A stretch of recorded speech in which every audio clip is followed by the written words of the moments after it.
Hey, and good Sunday morning to you from Occupy Democrats. And while you may not be waking up with a hangover, I guarantee you there's a whole bunch of folks over at the White House that are, after the incredible mental mayhem that occurred late last night. I'm going to show you this breaking story in just a minute. Holy smokes, you got to see this. And of course, if you'd like Donald Trump out of the White House, subscribe to the channel. Because Donald Trump, as we know, is a stubborn little toy dog who sinks his teeth into a little ball and just won't let go until he gets his way.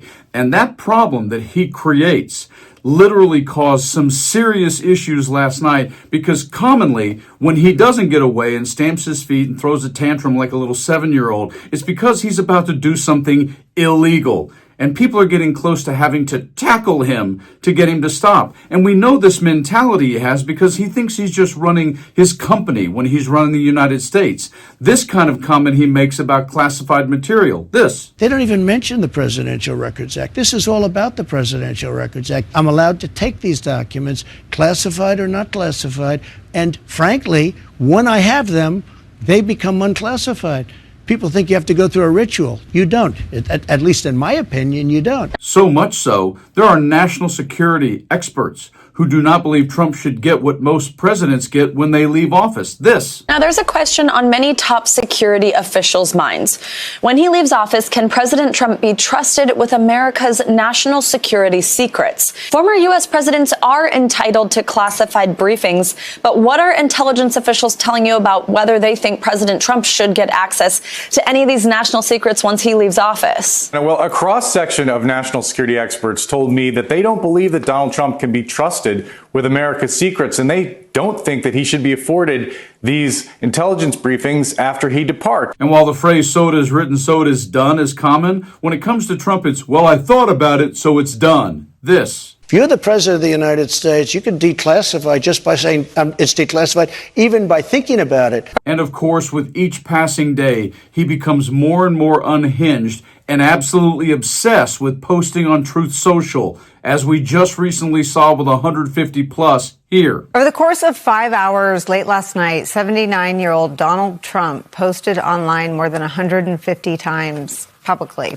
Daily Beast explains that in a lot of those posts, Donald Trump targeted his usual perceived enemies, people like Governor Gavin Newsom, former Speaker Nancy Pelosi, former Presidents Barack Obama and Joe Biden, former Director of the FBI Jim Comey. He called some of those former elected officials and government workers traitors. So in this breaking story, what did Trump do? I want to tweet, damn it. I want to tweet. And the people around him, serious people like Mike Johnson, have to literally tackle him or talk him off the edge from doing it. Check this breaking story out. Major breaking news. In quotes, they started yelling. Insider says aides had to stop Trump from leaking secret order. There was a highly charged confrontation at the White House that resulted in Donald Trump overriding Mike Johnson and others on the religious right after the president had to be stopped by aides from leaking the details to the public, according to a new Wall Street Journal report.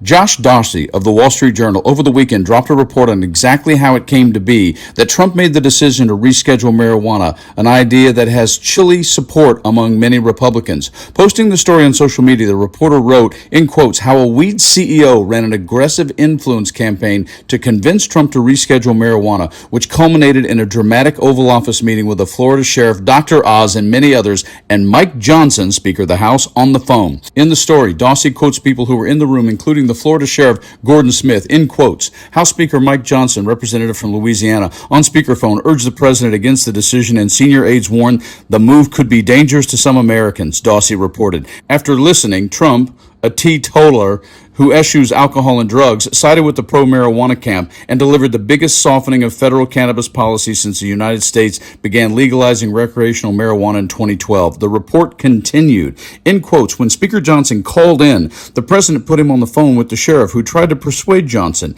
It's a gateway drug, Johnson argued, according to the sheriff. Smith said Johnson was a nice guy, and he answered Johnson's questions. Another person familiar with the meeting said Johnson cited studies and research. Oz argued for rescheduling as Schedule 2. knew, Smith and others said. Trump ultimately sided against Johnson and numerous Republicans, but was perhaps too excited to get out the announcement. In quotes, the lawyers and his staff, they started yelling, "No, sir, you can't yet. There's a 30-day period. It's got to go through this and that," Smith said, according to the Wall Street Journal. They had to stop him from posting.